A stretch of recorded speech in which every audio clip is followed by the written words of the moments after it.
Assalamualaikum warahmatullahi wabarakatuh.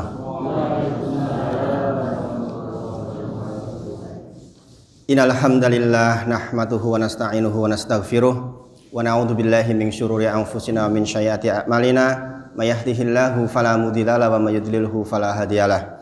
Asyhadu alla ilaha illallah wa asyhadu anna Muhammadan abduhu wa rasuluh. Allahumma sholli ala sayyidina Muhammad wa ala ali sayyidina Muhammad. Ya ayyuhalladzina amanu taqullaha haqqa tuqatih wa la tamutunna illa wa antum muslimun. Ya ayyuhalladzina amanu taqullaha wa qulu qawlan sadida yuslih lakum a'malakum wa yaghfir lakum dzunubakum wa may yuti'illaha wa rasulahu faqad faza fawzan 'azima. Subhanaka la ilma lana illa ma 'allamtana innaka antal alimul hakim. Rabbi shrah li sadri wa yassir li amri wahlul 'uqdatam min lisani yafqahu qawli amma ba'd.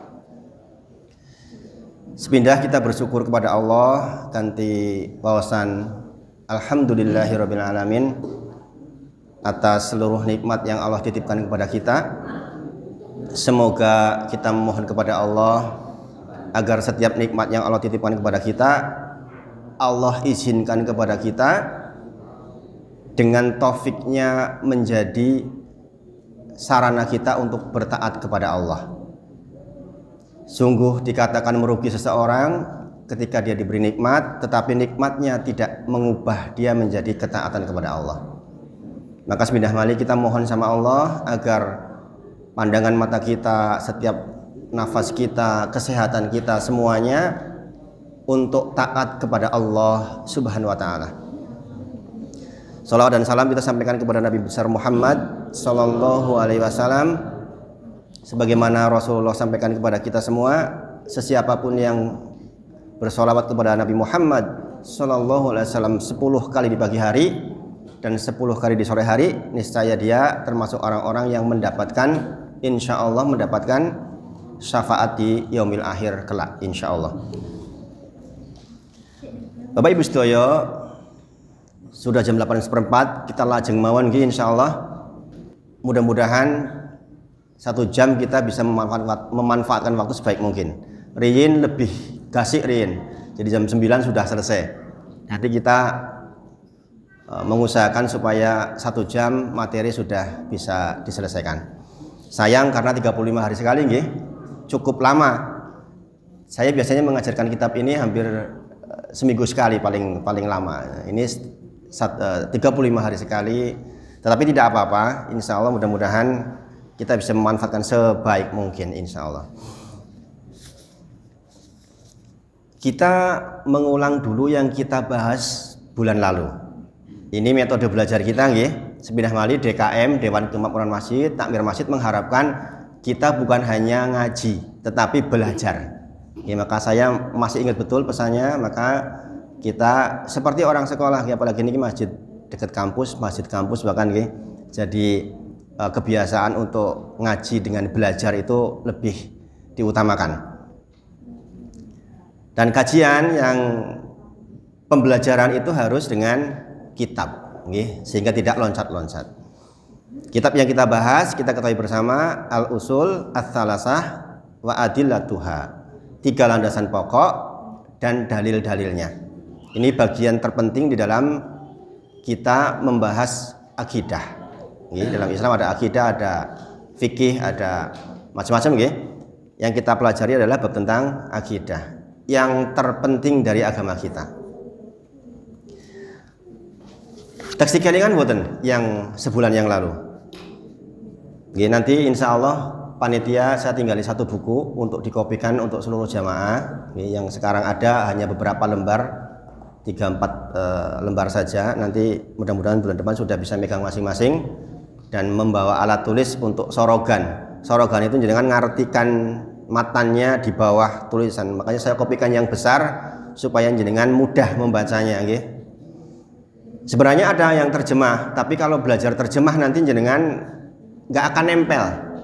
Jadi cara belajar saya dulu, saya ngadep ustadz, kemudian saya nulis nggih. Kalau di pondok itu gundul nggih, kita harokati nggih. Awal-awal kita belum bisa memberikan harokat dengan baik. Kemudian artinya supaya kita lebih nempel. cara belajarnya nggih. Nah, ini sudah diharokati lebih mudah insyaallah. Saya ingatkan ingkang bulan lalu di halaman pertama nggih. Kalau di sini halaman 63, di situ kayaknya nggak ada itu. Nggih, karena halaman 2 yang dikopikan. Bismillahirrahmanirrahim. I'lam rahimakallahu annahu yajibu alaina ta'allumu arba'a masail. Ini saya percepat karena bulan lalu sudah. I'lam, ketahuilah, rahimakallahu, semoga Allah merahmatimu, yajibu, annahu, sesungguhnya yajibu, wajib, alaina, bagi kita semua, ta'allumu, mempelajari arba'a masail, 4 hal. Ini yang bulan lalu, kopian yang bulan lalu nggih, di halaman 63. Yang sekarang kayaknya sudah di 62 nggih. Ini hanya mengulang saja. Mungkin sebagian masih pegang yang bulan lalu. Kalau tidak, nanti nggak apa-apa. Wong ini hanya ngulang saja. Jadi ini pernyataan dari penulis bahwa setiap kita wajib mempelajari 4 hal. Nggih. Al-ula ingkang sepindah, al-ilmu, yaitu kita harus mempelajari ilmu. Apa yang dimaksud ilmu oleh penulis? Wahwa, dia adalah. Nah, ini kalau jenengan bawa tulisan kan jenengan bisa arti wahwa adalah ma'rifatullah. Di bawahnya ditulisi mengenal Allah, gitu kan lebih mudah. Nanti di rumah bisa diulang lagi. Ini cara belajar kita. Oke. Terus jenengan hasil belajarnya insya Allah ketika jenengan nanti terangkan ke orang lain itu paham. Oke.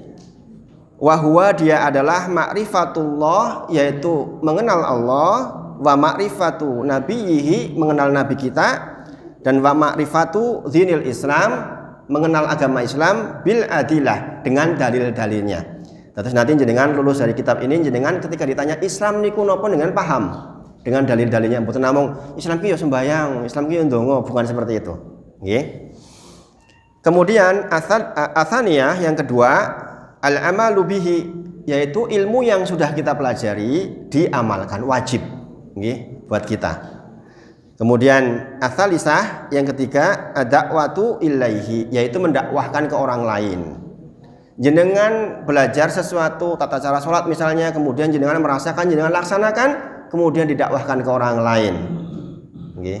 Ini juga wajib buat kita, nggih. Kemudian ar-rabi'atu, ar-rabi'ah yang keempat, nggih menika as-sabru 'alal adza fihi. Nggih menika kita sabar di atas semua itu. Sabar di dalam menuntut ilmu, sabar di dalam mengamalkan, sabar di dalam mendakwahkan. Contoh, satu ilmu jenengan mendapatkan tentang silaturahim. Nggih. Ini kenapa saya jadikan contoh, karena ini berat, nggih. Silaturahim apa artinya? Menjalin hubungan dengan kerabat.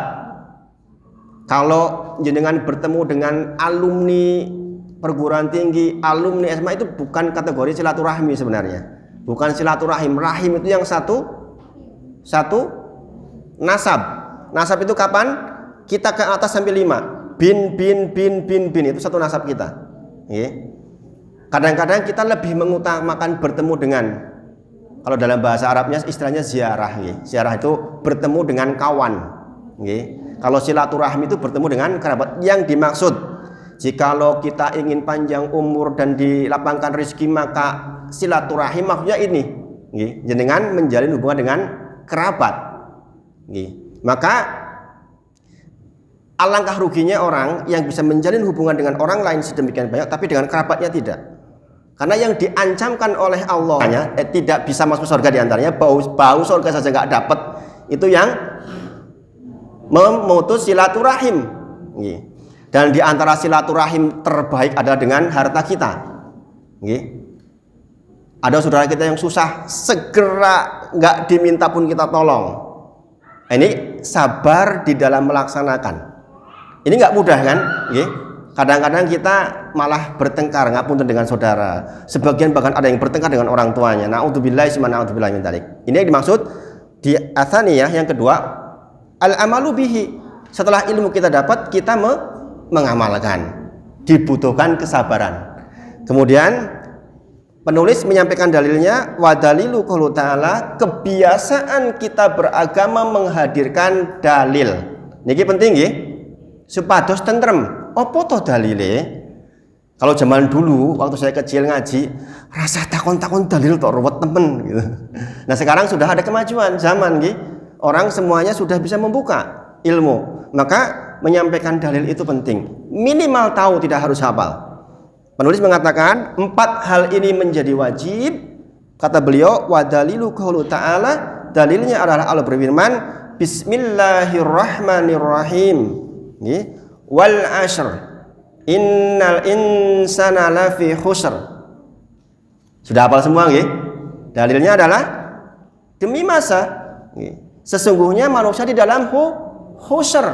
Khusr itu kerugian yang teramat sangat, tenggelam di dalam kerugian, itu khusr.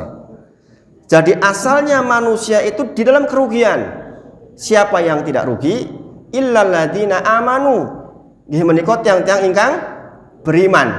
Syarat kita beriman itu berilmu. Saya terangkan maksudnya. Syarat kita beriman itu berilmu. Jenengan purun tindak ngaji seperti ini karena tahu bahwa ngaji itu baik. Ini adalah ilmu, gitu.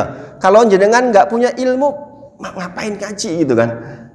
Jenengan purun tindak sholat berjamaah bagi laki-laki. 3 madhab mengatakan wajib. Madhab Syafi'i tidak wajib tetapi sunnah mu'akadah, sunnah yang ditekan laki-laki. Madhab Hanafi, Maliki, Hambali mengatakan wajib bagi laki-laki. Madhab Syafi'i sunnah yang ditekan, sunnah mu'akadah. Karena jenengan tahu ilmunya, sehingga jenengan mampu melangkahkan kaki ke masjid, mengimani karena ada ilmu. Maka dikatakan di sini tadi yang pertama al-ula, yaitu al-ilmu. Kita harus mengilmui. Ilmu apa yang dimaksud? Wahwa, dia adalah ma'rifatullah, mengenal Allah, mengenal Nabi, mengenal agama. Sehingga jenengan hidup dituntun oleh 3 hal ini. Makanya katakan inilah 3 landasan pokok. Kemudian siapa lagi yang nggak merugi? Mereka yang beramal soleh. Berarti apa? Wal amalu bihi, yang kedua, kewajiban kedua. Kemudian tawasobil haq, tawasobil sabr, saling mengingatkan. Berarti apa itu? Dakwah, tawasobil sabr. Kemudian kita bersabar di atasnya. Sabar mencari ilmu, duduk seperti ini kadang-kadang capek pun sepuh, waduh pegel rosone. Gitu. Aduh Mas, kita enek kon lingguh sak jam ki ya wis enggak apa-apa, ganti-ganti posisi duduknya. Kadang sila, kadang ditekuk, enggak apa-apa. Nggih. Karena ini bentuk kesabaran kita yang insya Allah di sisi Allah sangat tinggi nilainya. Jadi dalilnya adalah wal ashr innal insana lafi khusr illa ladzina amanu wa amilus solihati wa tawassaw bil haqqi wa tawassaw bis sabr. Dan kita kemarin sudah juga menyampaikan tentang perkataan dari Imam Syafi'i rahimahullah taala. Nggih. Beliau menyampaikan qala Syafi'i rahimahullahu taala, berkata Imam Syafi'i rahimahullahu taala, semoga Allah merahmatinya. Kata beliau, lau ma anzalallahu hujatan ala khalqihi ila hadhihi surah lakafathum. Kata Imam Syafi'i, ini di halaman 2 yang jenengan sudah pegang, nggih. Apa belum nggih? Sudah nggih. Itu dikatakan seandainya, kata Imam Syafi'i, Allah hanya menurunkan surat itu tok, wal ashr innal insana lafi khusr saja, kata Imam Syafi'i, lakafathum, cukup untuk jadi hujah buat yang diciptakan kita. Maksudnya apa? Untuk kita mau belajar. Kemudian juga penulis menyampaikan waqala Bukhari rahimahullah taala, juga berkata Imam Bukhari, semoga Allah merahmatinya, babul ilmu qoblal qauli wal amal. Bab tentang ilmu sebelum kita berucap dan bertindak. Sepindah malih. Berarti ilmu niku penting sangat nggih. Di depan kita tindakan dan perkataan, sebelumnya ilmu dulu. Sampun ngantos keperucut kita berkata-kata atau bertindak sebelum yakin ilmunya. Nggih. Nah, ini ciri-ciri kaum muslimin ini. Makanya di antara ciri muslim yang baik, orang yang selamat dia dari kata-kata dan perbuatannya. Karena orang muslim itu ini babnya. Bab tentang ilmu qoblal qouli wal amal. Pastikan kata-kata kita ditimbang, nyakiti orang atau tidak, efeknya bagaimana, sehingga ketika kita berkata dan bertindak yakin sudah mengilmui. Nah, ini perkataan dari Imam Bukhari rahimahullah ta'ala di dalam babul ilmu qoblal qouli wal amal, bab tentang ilmu sebelum kita berucap sesuatu dan bertindak. Maka Pak Bu, setelah jenengan ngaji ini, jadilah orang yang tenang. Setiap menghadapi apapun yakin betul kita mengilmui atau tidak. Jangan mudah keperucut kata-kata kita. Karena kalau sudah keperucut jiku emne angel. Gini apa nggih? Bacut keluar kata-kata kebetulan natuni tiang. Niku lak jiku angel banget niku. Gitu. Kita harus minta maaf dan harus mencari ridhonya dia.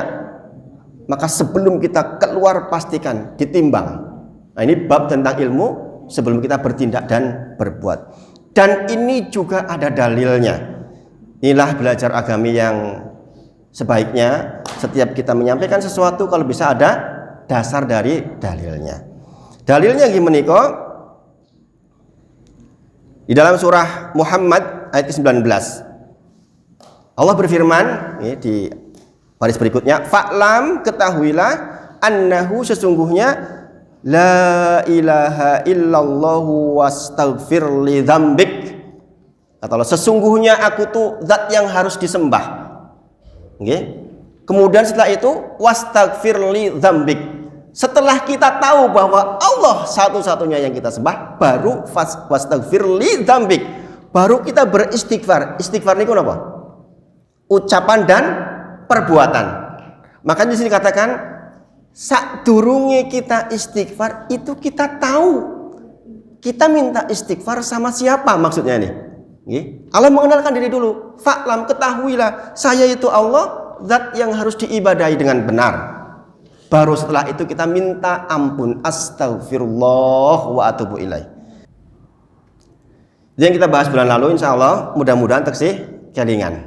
Apa saja Bu? 4 tadi yang wajib buat kita. Yang pertama ilmu. Yang kedua apa?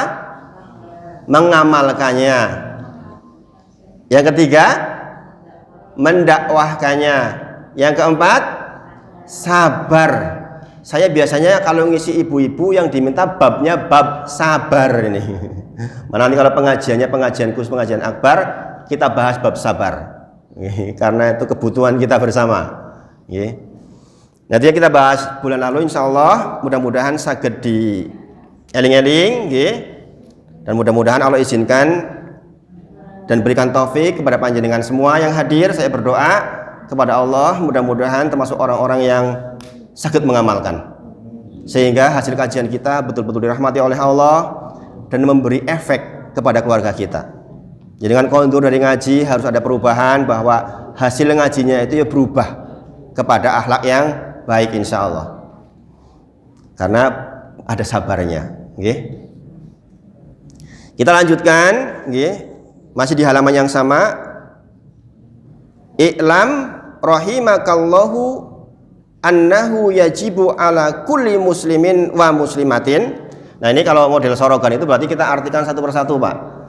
Ini dengan nulis iklam, ketahuilah, rahimakallahu, semoga Allah merahmatimu, annahu, sesungguhnya, yajibu, wajib, ala, bagi, kulli muslimin wa muslimatin, setiap muslimin laki-laki dan muslimin perempuan, ta'allumu, mempelajari, salasi hadhil masail, 3 hal, wal amalu bihinna, dan mengamalkannya. Jadi Bapak Ibu sedoyo, kitab ini punya 7 muqaddimah.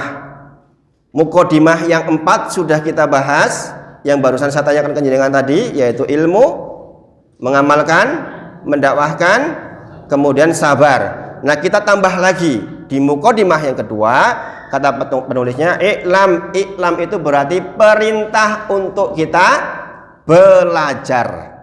Ketahuilah. Supaya mengetahui kita harus belajar. Rahimakallahu, kebiasaan untuk mendoakan. Maka pastikan jenengan kalau nelpon anak-anak, kepanggil suami istri, pastikan jenengan mengatakan barakallahu fikum. Barakallahu, semoga Allah merahmati. Dan ini harus menjadi kebiasaan. Kadang-kadang kita canggung, Bu. Jenengan yang punya anak di pondok atau jauh misalnya telepon, assalamualaikum, biasanya piye le, sehat le, wis madang apa urung. Biasanya gitu. Piye kurang iki apa ora, biasanya kan gitu. Sebaiknya Pak, setelah ngaji yang pertama dilakukan barakallah yole, mudah-mudahan Allah merahmatimu, menyayangimu, memudahkan urusanmu. Itu dulu. Dan itu juga yang dilakukan oleh anak-anak ke kita. Kalau sudah jadi kebiasaan, insya Allah tidak canggung. Kata-kata rahimakallahu bentuk cinta penulis kepada yang mempelajari kitab ini. Beliau mendoakan semoga yang mempelajari dan membaca dirahmati oleh Allah Subhanahu wa ta'ala. Dan ini doa besar, Bu. Doa barokah niku dosa ingkang doa ingkang ageng. Maka mudah-mudahan bisa menjadi kebiasaan kita juga. Annahu, sesungguhnya yajibu wajib ala bagi kuli muslimin wa muslimatin, untuk muslimin dan muslimat mempelajari tentang 3 hal. Yang pertama, al-ula. Kalau jangan bawa pulpen, saya ditulis di bawahnya dan dibawa pulang nanti catatannya. Al-ula, yang pertama, anna, sesungguhnya, annallaha, sesungguhnya Allah, khalaqona. Apa khalaqona? Menciptakan kita. Wa razaqona, dan Allah memberikan rizki kepada kita. Walam yatrukna hamalan, dan Allah tidak membiarkan kita begitu saja, tidak membiarkan kita sia-sia. Walam yatrukna hamalan. Jadi ini yang pertama yang wajib jenengan ketahui, kemudian nanti mengamalkannya. Ketahuilah bahwa Allah itu menciptakan kita, memberikan rizki kepada kita, kemudian tidak menyia-nyiakan kita. Ini penting jangan pahami. Bal, akan tetapi arsala, Allah mengutus ilaina, kepada kita, rasula, seorang rasul. Faman ata'ahu, siapapun yang taat kepada rasul, dakhalal jannah, maka dia akan masuk surga. Waman asahu, siapapun yang mengingkari rasul, dakhalan nar, maka dia akan masuk neraka. Ini kita baca matanya dulu, nanti saya terangkan. Halaman berikutnya, wadalilu, dalilnya adalah perkataan tadi di depan ini. Dalilnya adalah qaulu ta'ala, Allah berfirman, inna arsalna ilaikum, sesungguhnya kami mengutus kepadamu rasulah, seorang rasul. Syahidan alaikum, menjadi saksi buat kalian, kama, sebagaimana, arsalna, kami mengirim, ila fir'auna, kepada Fir'aun, rasulah, seorang rasul. Di ayat berikutnya dikatakan fa'asaw fir'aunur rasulah, Fir'aun mengingkari rasulnya Nabi Musa alaihissalam. Fa'ahodnahu ahdan wabila, maka Allah menyiksa Fir'aun dengan siksaan yang pedih. Surah Al-Muzammil ayat ke-15-16. Ini kita barusan membaca matan kitab namanya kalau di pondok. Dan kalau di pondok ini dihafal oleh anak-anak kita. Jadi anak-anak kita hafal. Satu kitab seperti ini anak-anak kita hafal yang di pondok. Nah ini saya terangkan syarahnya. Syarah itu berarti apa? Penjelas. Kalau hanya dengan baca matan saja dan artinya kan nggak cukup. Maksudnya apa toh itu? Nah ini penjelasnya. Nah fungsinya kita ngaji itu seperti ini maksudnya. Kita tahu apa yang dimaksud.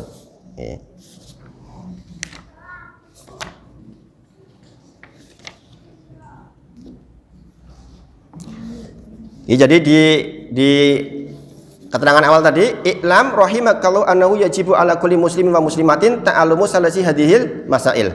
Penulis menyatakan Bahwa wajib bagi setiap muslim dan muslimah untuk mempelajari 3 permasalahan dan wajib untuk mengamalkannya yang barusan kita baca. Pertama, Annallaha khalaqona. Ini menunjukkan bahwa Allah itu ada. Bapak Ibu sedaya, ini penting kita pelajari, bahkan untuk kita terangkan ke anak-anak kita zaman sekarang.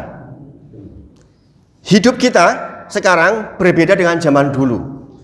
Kita hidup di tengah-tengah zaman di mana semua pemikiran saged dibaca oleh anak-anak kita. Makanya akan hadir suatu masa di mana seseorang pagi beriman, sore sudah tidak beriman. Saking banyaknya informasi lewat WA, lewat Facebook, lewat Twitter, lewat Instagram. Kadang-kadang kita nggak ngerti apa yang dibaca oleh anak-anak kita. Maka ketahuilah, penting sekali mempelajari bab tentang ini. Menyampaikan ke anak-anak kita bahwa dialah Allah yang menciptakan kita, sehingga Allah itu ada. Hari ini ada yang mengatakan, ada yang berani mengatakan, mungkin pernah mendengar, Allah mantu. Pernah dengar? Allah telah mati, Tuhan telah mati. Ada yang seperti itu. Ini bukan di tempat-tempat biasa, di sebuah lembaga yang resmi. Ada pemikiran seperti itu. Na'udzubillah min dzalik. Ada yang berpendapat bahkan Allah itu menciptakan ning tugasnya pun rampung. Sekarang dunia berjalan dengan sendirinya. Bahkan sebagian orang tidak lagi percaya adanya Allah. Dan ini diabadikan sejak zaman dulu.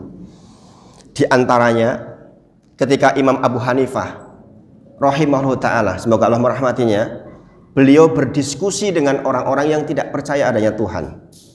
Kalau nggak salah dulu di UMB pernah mengundang salah satu dokter yang ahli debat itu, yang memang mempertahankan eksistensi Tuhan. Saya juga sempat lihat videonya juga. Ternyata memang banyak di luar orang-orang yang tidak mempercaya adanya Tuhan. Tetapi kalau fitrahnya kita masih lurus, insya Allah nggak akan sampai sejauh itu. Tapi apakah mungkin terjadi? Mungkin terjadi.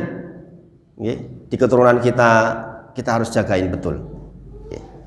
Ketika bertemu dengan orang-orang yang tidak mempercayai adanya Tuhan, ini bisa menjadi timbang-timbang buat jenengan. Kata beliau,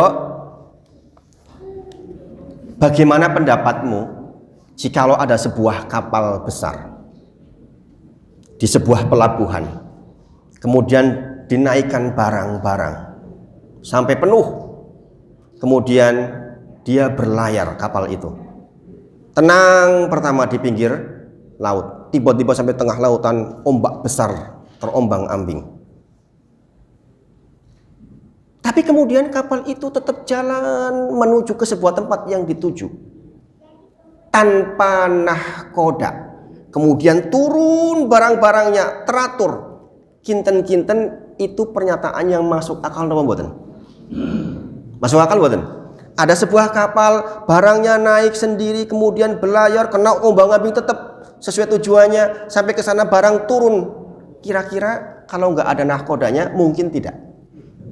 Tidak mungkin.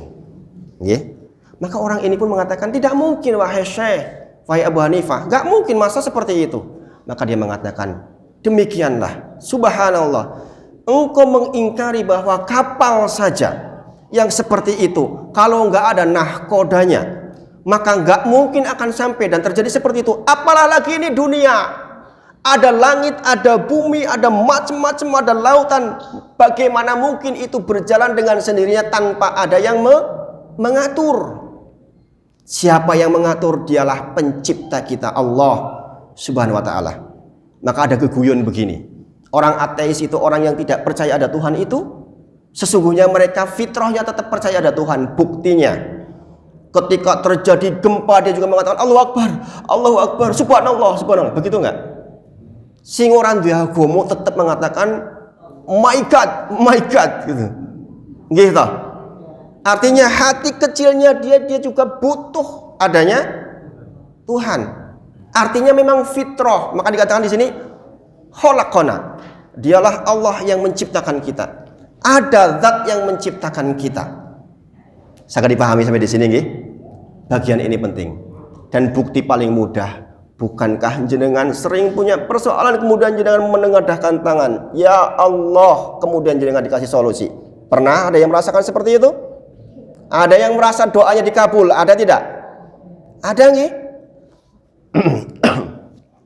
Sungguh kita terlalu sering merasakan doa-doa kita dikabulkan oleh Allah Subhanahu wa taala. Saya izin minum dulu nggih Pak nggih. Rati gerok.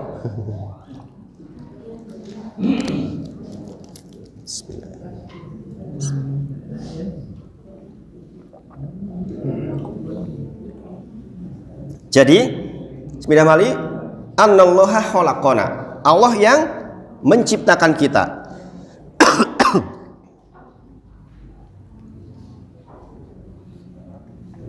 Kemudian ingkang berikutnya warozaqona. Allah juga memberikan rizki kepada kita. Mungkin ada yang mengatakan rezeki saya sedikit, tapi tetap diberi rezeki, betul tidak? Tidaklah orang akan meninggal dunia kecuali jatah rezekinya sudah habis. Maka ada sebuah kisah. Seseorang terjatuh ke dalam sumur.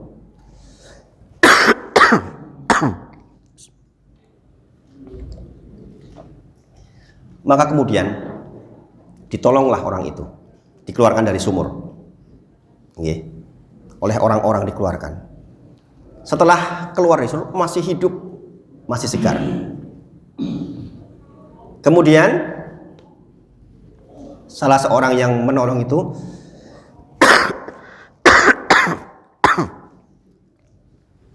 tiga hari terakhir saya agak gerok memang ini.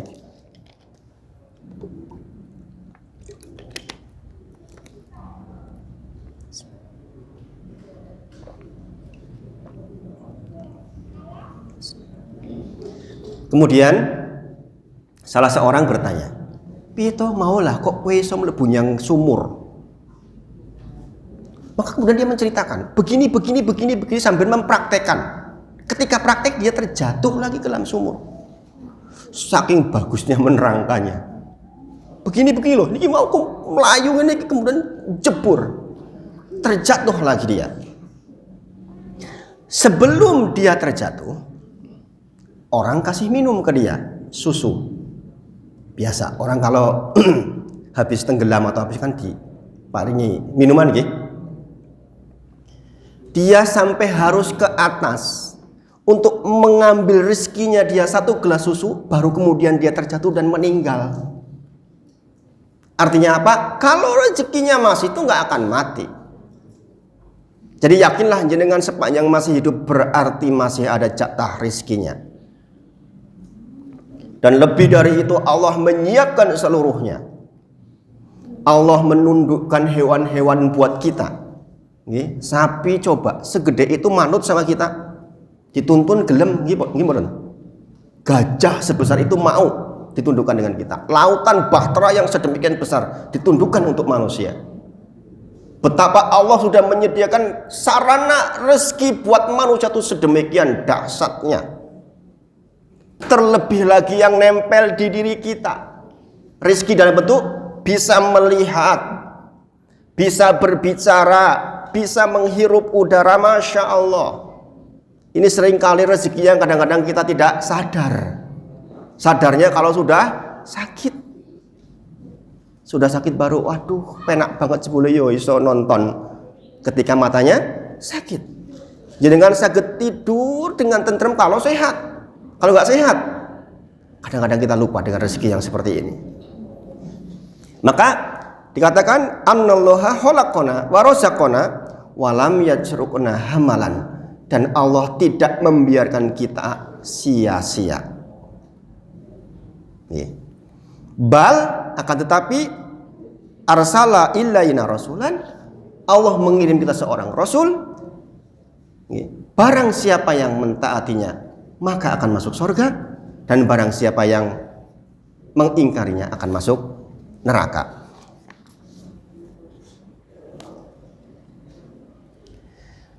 Bapak Ibu sedaya,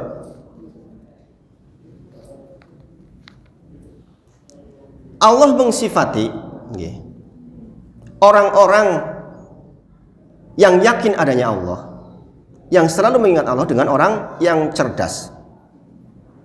Dalam surah Al-Imran misalnya Allah menyebutkan, Inna fi khalqis samawati wal ardi wa ikhtilafil laili wan nahari la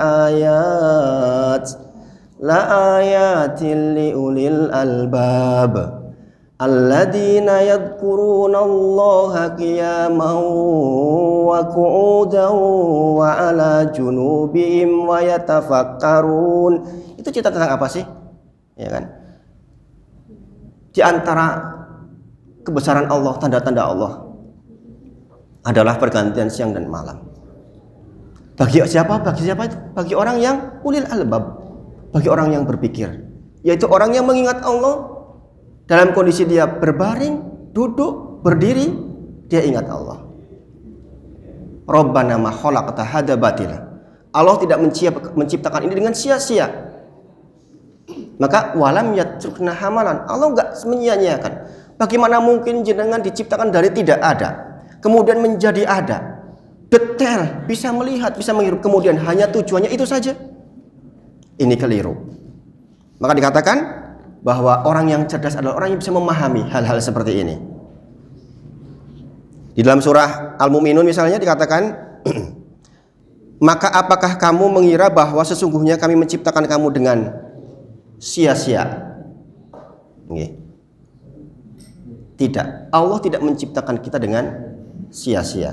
Ada tujuan yang luar biasa. Ini yang akan kita pelajari di kitab ini insya Allah. Sehingga jenengan tahu tujuan jenengan diciptakan itu untuk apa.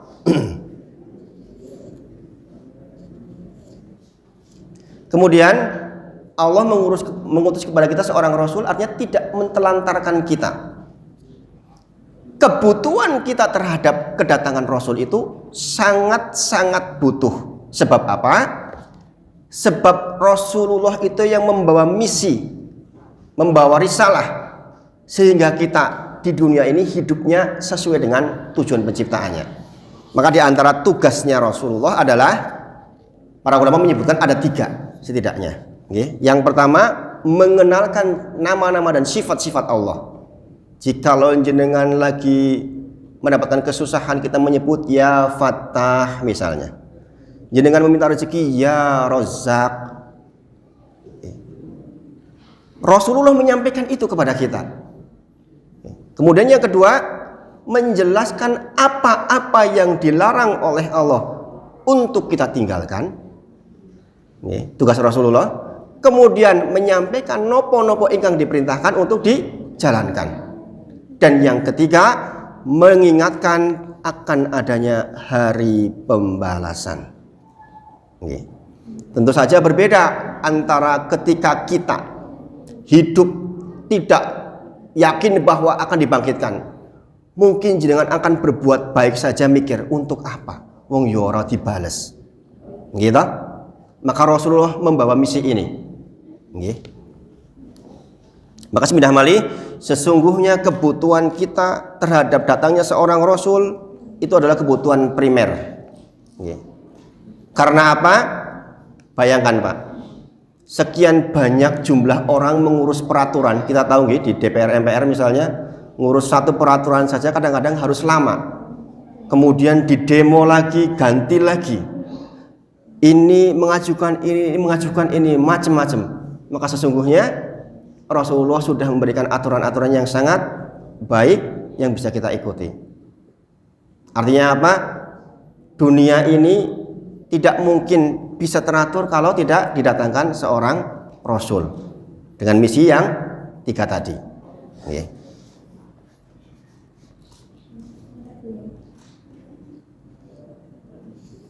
Maka dikatakan tadi, dalilnya adalah,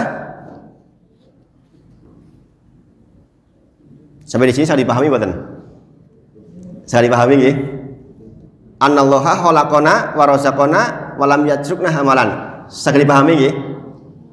Allah yang menciptakan kita, memberikan rezeki kepada kita, tidak memberikan kita sia-sia, dan Allah mengutus Rasul. Barang siapa yang menaati Rasul, maka dia akan masuk surga.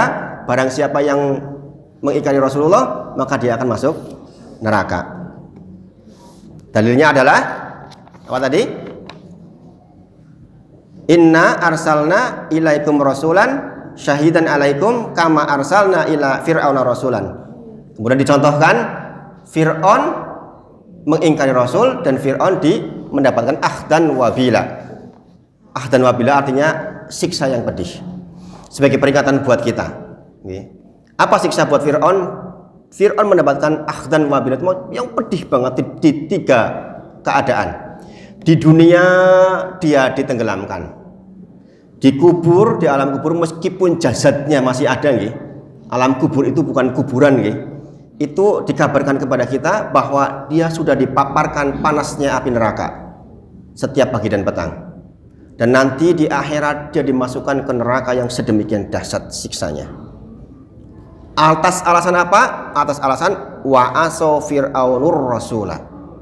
Karena waktu itu Fir'aun mengingkari Nabi Musa alaihissalam.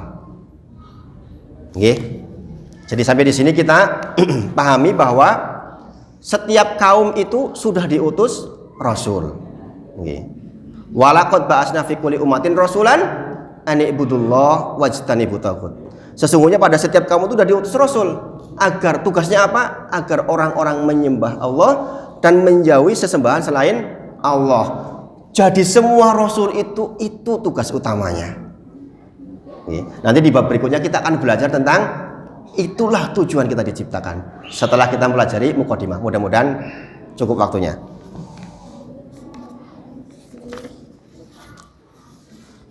Jadi itu yang pertama, Allah menciptakan kita, memberikan rezeki kepada kita, tidak membiarkan kita begitu saja.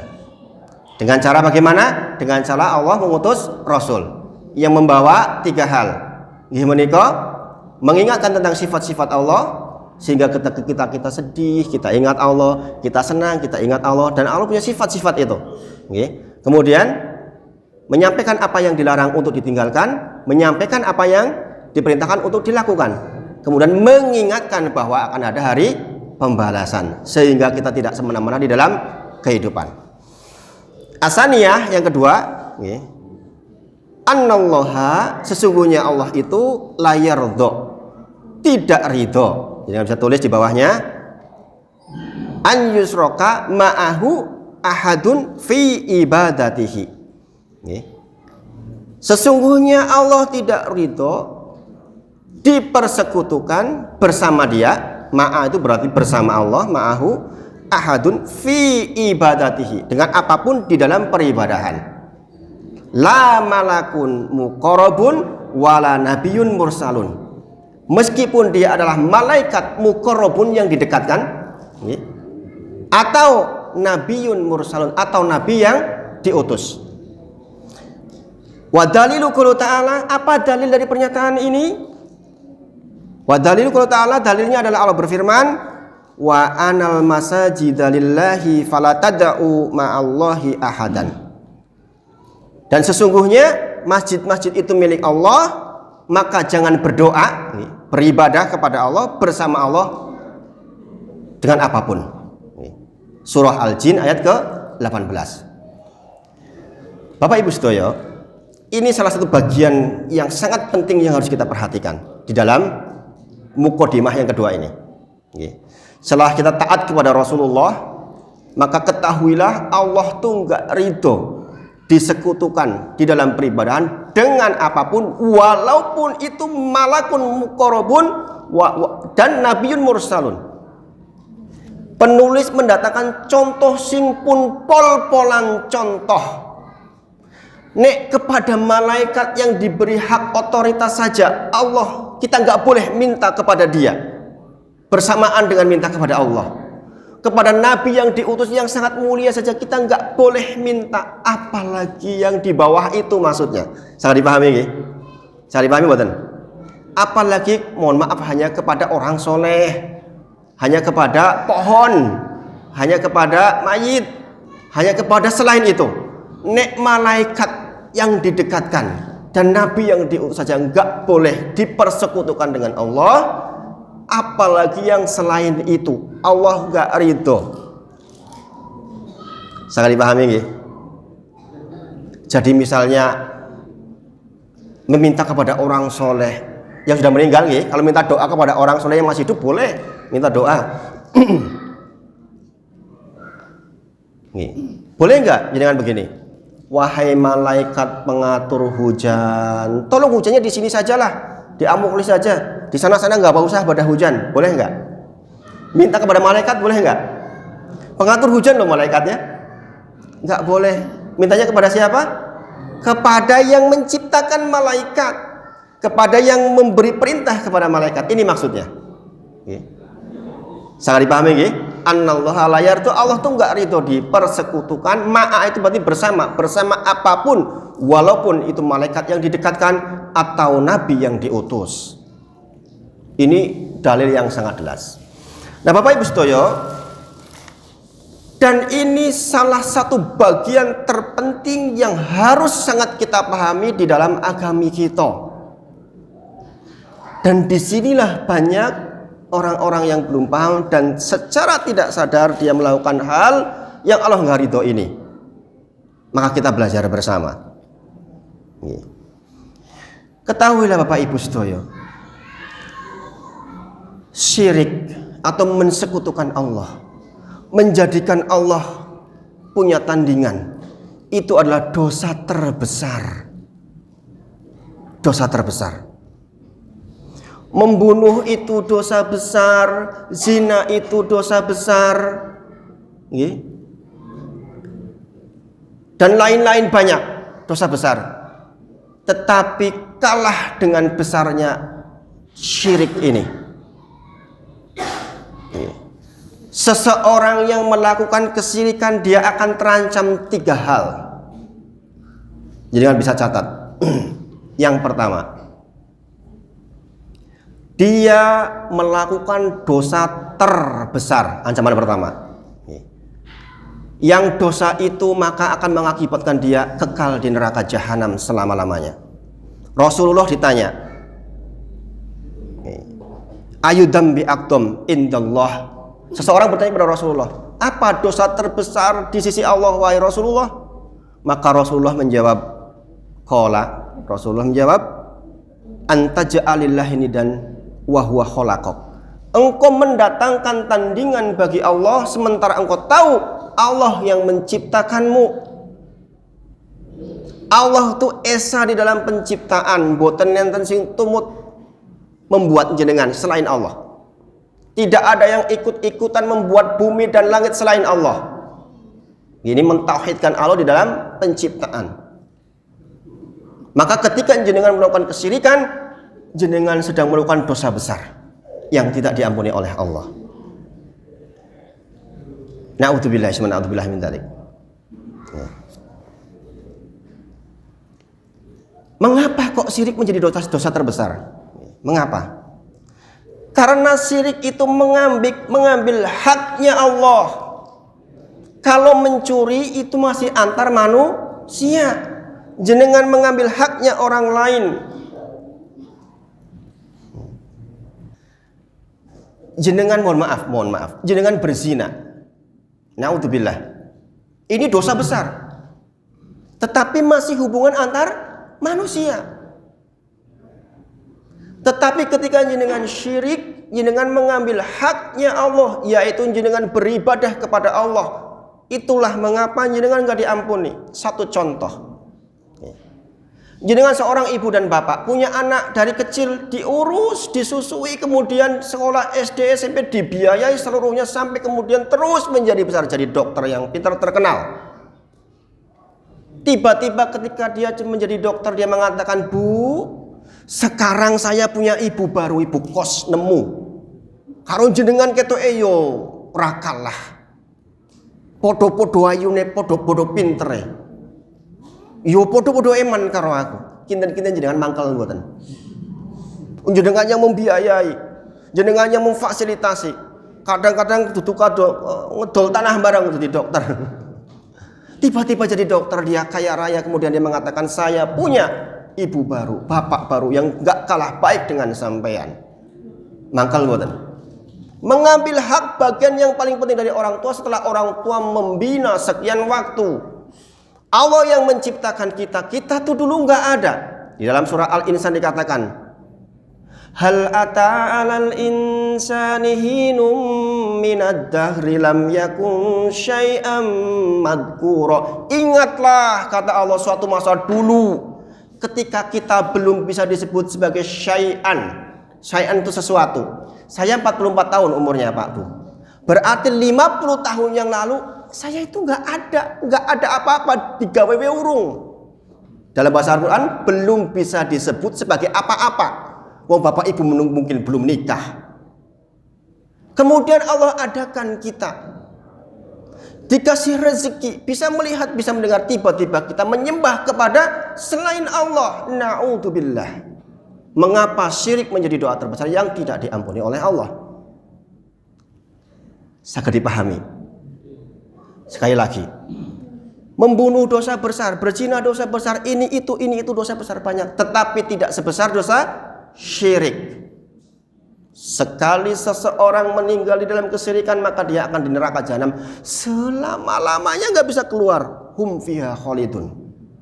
Maka beruntunglah kita Bapak Ibu sedoyo, dari hampir 8 miliar penduduk bumi hari ini, hanya sekitar 1,5 miliar yang menyembah kepada Allah. 6,5 miliar diantaranya ada yang menyembah Nabi, ada yang menyembah berbagai macam bentuknya itu, yang kita tahu alamatnya akan kemana. Sangat dipahami. Bayangkan, ada orang yang menyembah Nabi, dan jumlahnya tidak sedikit, sangat banyak. Padahal Allah kasih informasi kepada kita, misalnya tentang penciptaan Isa alaihissalam. Penciptaan Isa alaihissalam itu nggak beda dengan penciptaan Adam alaihissalam. Allah katakan kun fayakun, maka jadilah. Dan dikatakan mereka, Isa alaihissalam dan ibunya juga makan seperti kita. Bagaimana mungkin kita menyembah kepada makhluknya Allah yang sama-sama makan? Bayangkan, Tuhan kalau kita sembah tahu-tahu saya lagi lapar, makan dulu. Piye caranya nyembah? Maka Masya Allah Pak Abu, dari 8 miliar hari ini hanya sekitar 1,5 miliar yang Tuhannya adalah Allah, dan kita termasuk satu di antaranya. Masya Allah, Alhamdulillah. Alhamdulillah. Jangan sampai hidayah ini kita kemudian lepas. Jadi sepindah malih, Allah gak ridho kalau disekutukan. Ancaman yang kedua, seseorang yang dia melakukan syirik. Nggih menika, seseorang yang meninggal dalam keadaan syirik tidak akan diampuni selama-lamanya oleh Allah. Dalilnya adalah surah An-Nisa ayat ke-48. Allah berfirman, innallaha la yaghfiru ayyushraka bih wa yaghfiru ma duna dzalik liman yasha. Sesungguhnya Allah tidak mengampuni dosa syirik, wa yaghfiru ma duna dzalik liman yasha. Dan Allah mengampuni dosa-dosa selain syirik. Berarti kalau ada orang mencuri kemudian ditembak Pak polisi mati, pasti masuk neraka mboten? Belum tentu. Allah masih bisa ampuni. Na'udzubillah, orang sampai membunuh misalnya, pasti masuk neraka? Belum tentu. Masih bisa Allah ampuni kalau Allah berkehendak. Dikatakan dunadzalik lima yasa, masih masuk ke dosa-dosa yang masih bisa Allah ampuni, tapi tidak dengan syirik. Orang yang meninggal membawa syirik, ini saya katakan meninggal membawa syirik, orang pernah syirik sudah bertobat, maka dia bisa diampuni. Tapi kalau dia meninggal dalam kondisi dia berbuat syirik, contoh berbuat syirik apa sih? Contohnya dia berdoa kepada selain Allah. Syirik terbesar itu adalah berdoa, meminta, beribadah kepada selain Allah. Wahai fulan, saya minta ini itu namanya syirik. Mendatangkan perbandingan untuk Allah, karena yang bisa dimintai hanya Allah saja. Kemudian orang itu meninggal, atau mohon maaf, orang lagi datang ke dukun, dia meyakini tentang apa yang disampaikan oleh dukun, dia meninggal, maka dia meninggal dalam kondisi syirik. Atau dia menyembelih untuk selain Allah, kemudian dia meninggal, maka dia mati syirik. Ini yang kita khawatirkan. Ancaman yang kedua adalah tidak diampuni oleh Allah. Yang ketiga, Ini juga sangat membahayakan, makanya kita harus belajar sungguh-sungguh. Nggih menika, seseorang yang melakukan kesyirikan maka akan gugur seluruh amal yang sudah dilakukan. Allah berfirman, walaqad uhiya ilaika. Ini kepada Nabi Muhammad dan nabi-nabi sebelumnya nggih. Walaqad uhiya ilaika wa ilal ladina min qablika la in asyrakta la yahbatuna amaluka wa la takunanna minal khasirin. Kata Allah, dan sesungguhnya jika engkau Nabi Muhammad dan nabi-nabi kepada sebelummu melakukan kesyirikan, tentu saja tidak mungkin nggih. Ini jika perumpamaan nabi wenek syirik itu maka gugur seluruh amalnya, apalagi kita. Tentu saja sepeda malih nabi tidak mungkin syirik nggih. Tapi ini perumpamaan. Orang yang terbaik saja jika kalau syirik amalnya hilang kabeh saya muni awake dhewe. Bayangkan, Pak. Kita haji, kita sholat, kita berbuat baik, kita sedekah terus 60 tahun di ujung waktu jenengan kemudian ya fulan, ya wali fulan, tolong saya agifni, tolong saya mau minta rezeki kepadamu, lewat perantaraanmu saya minta rezeki, kemudian meninggal. Seluruh apa yang kita lakukan hilang, sholat kita hilang, haji kita hilang, sedekah kita hilang.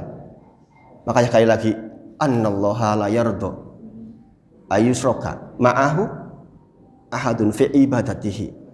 Allah tuh enggak ridho kalau kita beribadah kepada Allah di waktu yang bersamaan kita beribadah kepada selain Allah. Maksud syirik adalah bukan kita enggak beribadah kepada Allah, kita beribadah kepada Allah di waktu yang bersamaan beribadah kepada selain Allah. Itu namanya syirik. Syirik itu kan syarikat, mendatangkan sekutu, nidan, pembanding, bareng-bareng.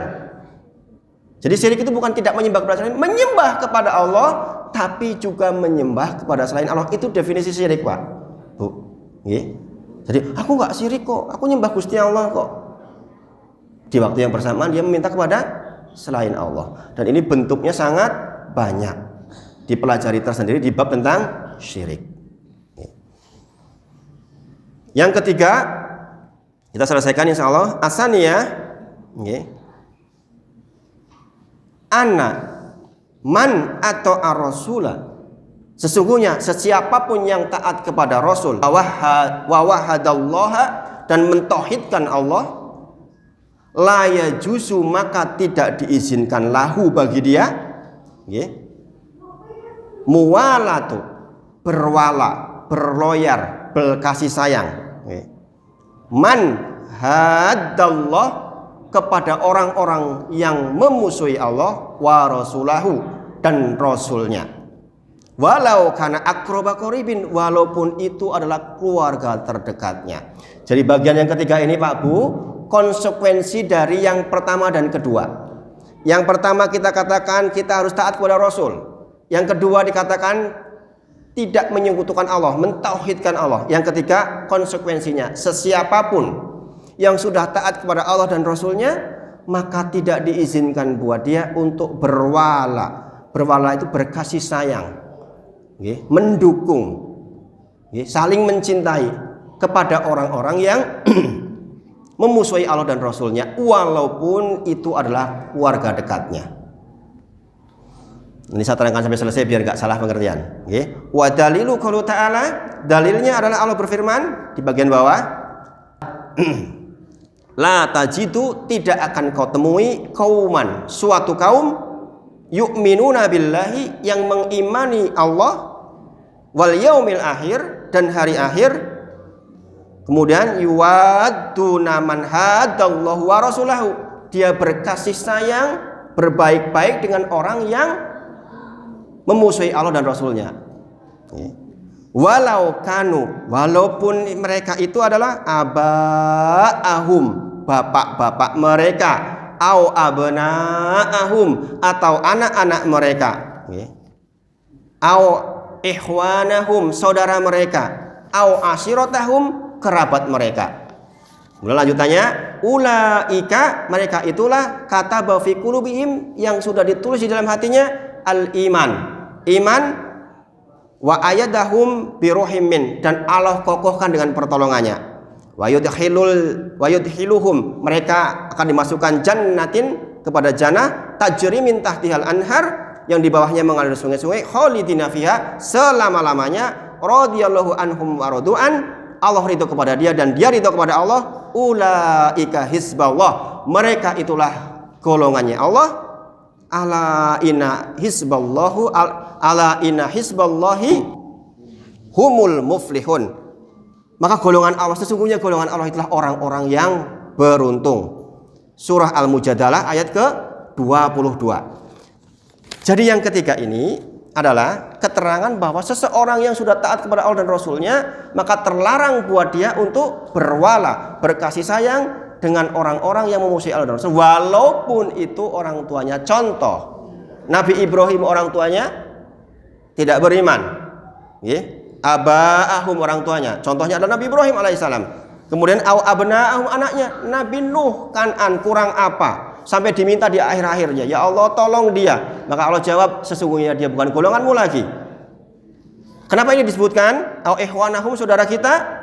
Kadang-kadang saking nggak penaknya kita kepada saudara kita sehingga kita mengikuti apa yang keliru. Ashiratahum, kerabat kita. Kadang-kadang bisa begitu kita karena kerabat nggak enak. Contohnya Abu Thalib, kurang baik apa sejarah hidupnya kepada Nabi Muhammad SAW. Tetapi kita mendapat kabar bahwa beliau termasuk orang yang meninggal di dalam kesyirikan, meninggal dalam kondisi tidak membawa la ilaha illallah. Karena apa? Karena Abu Jahal, Abu Lahab ketika mau meninggal datang bersama Rasulullah. Rasul mengatakan, ucapkan la ilaha illallah, yang dengan itu akan saya tolong engkau di sana menjadi hujah di hadapan Allah.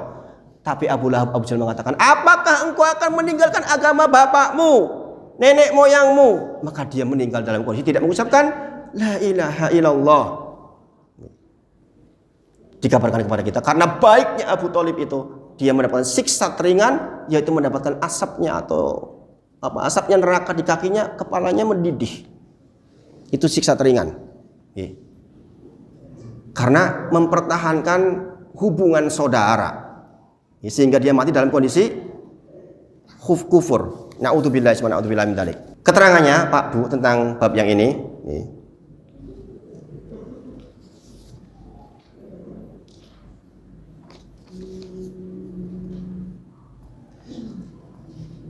Jadi kita tidak bisa Pak Bu berkasih sayang dengan orang-orang yang musyrik Allah dan Rasulullah di dalam bab akidah maksudnya.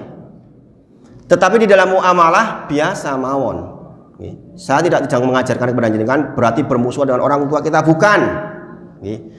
Maksudnya berwala, berkasih sayang di dalam bab akidah. Sehingga jenengan ngalah, ya sudahlah saya ikut sesembahanmu rapopo. Wong yo sampean ki wong tua saya, masa saya menentangmu. Atau ke anak kita yang kita dianggap anak kita pandai. Wah kowe ki pinter, mosok si aku bapake ora melu kowe wae. Dalam bab akidah maka kita tidak boleh. Di dalam muamalah maka kita diperintahkan untuk berbuat baik. Surat Mumtahanah dikatakan Allah tidak melarang kamu untuk berbuat baik dan berlaku adil terhadap orang-orang yang tiada memerangimu. Dan ketahuilah sesungguhnya Allah menyukai orang-orang yang berbuat adil. Artinya di dalam muamalah kita dengan non muslim pun harus berbuat adil. Dengan orang yang non muslim pun kita harus berbuat adil. Yang tidak boleh adalah bermuamalah, yang tidak boleh adalah di dalam bidang akidah. Sampai di sini sangat dipahami nggih. Nah, jadi pembahasan kita insya Allah mukadimah sudah selesai karena waktunya sudah lewat nih. Makanya saya singkat-singkat, sebenarnya pembahasannya lebih luas dari ini supaya bijaksana waktunya. Kalau jenengan terlalu malam nanti saya khawatir jenengan malah dados tidak mau ngaji lagi. Nah mungkin itu yang disampaikan pada malam hari ini. Mungkin tidak ada tanya jawab, sudah terlalu malam. Tapi kalau ada pertanyaan juga monggo, silakan. Tadi saya pesan sama DKM, kalau bisa ada doa, insya Allah sekali dua kali nggak apa-apa, nggih. Doa terbaik itu sendiri-sendiri Pak Bu. Tapi sekali waktu dibimbing tidak masalah. Sekali waktu, tapi tidak terus-terusan. Karena doa terbaik diantaranya ada yang dilakukan oleh jenengan pribadi kepada Allah. Intinya bahwa kita berdoa, memohon langsung kepada Allah, meminta, terbaik di ujung malam, sebelumnya diawali dengan banyak istighfar, banyak sholawat, maka insya Allah akan dikabulkan oleh Allah Subhanahu Wa Taala. Maka bagi kaum muslimin, memulai hari itu bukan ketika subuh. Memulai hari itu kapan? Sebelum subuh. Bismillah malih untuk oleh-oleh buat jenengan. Kaum muslimin yang sudah ngaji, memulai hari itu bukan ketika subuh. Memulai hari itu harus sebelum subuh. Membuka pintu rahmat Allah itu sebelum subuh. Dengan apa? Istighfar. Astagfirullah wa atubu ilaih. Imam Ahmad rahimahullah ta'ala sampai dahar sahur mawon dipersingkat, tidak mau ngunyah terlalu lama, khawatir kurang istighfar. Padahal beliau adalah orang yang sholat malamnya saja 300 rakaat kalau kondisi sehat, kalau kondisi tidak sehat 100 rakaat. Saja masih khawatir, takut kehilangan waktu sebelum subuh. Hum yastaghfiru bil ashar. Orang soleh adalah orang-orang yang di ujung waktu, di ujung malam banyak-banyak istighfar. Maka sebidah malih yang sudah ngaji semua ini, monggo kita memulai hari bukan dari subuh, sebelum subuh. Sudah bangun, sudah membuka pintu rumah kita. Sebagian ulama mengatakan benar-benar dibuka pintu kita. Kalau rumahnya aman, insya Allah mendatangkan rahmat Allah, dan kita berdoa di waktu itu di ujung malam, insya Allah. Ini yang disampaikan. Adakah pertanyaan? Atau cukup? Ya, cukup nggih. Untuk pertanyaannya mungkin bisa disimpan di pertemuan berikutnya karena ini udah jam 9:20. Insya Allah nanti bulan depan kalau saged lebih awal, insya Allah saya di sini nggak apa-apa, 7:30. Jadi nanti kita punya waktu agak longgar. Ini saya sebenarnya tadi agak ambil lihat jam, khawatir lewat terlalu banyak. Sebelum berdoa kita akhiri dulu. Wa akhiru da'wana alhamdulillahirabbil alamin. Kita tutup dengan kafaratul majlis. Subhanakallahumma wa bihamdika asyhadu an la ilaha illa anta astaghfiruka wa atubu ilaik. Dari saya cukup sekian. Assalamualaikum warahmatullahi wabarakatuh.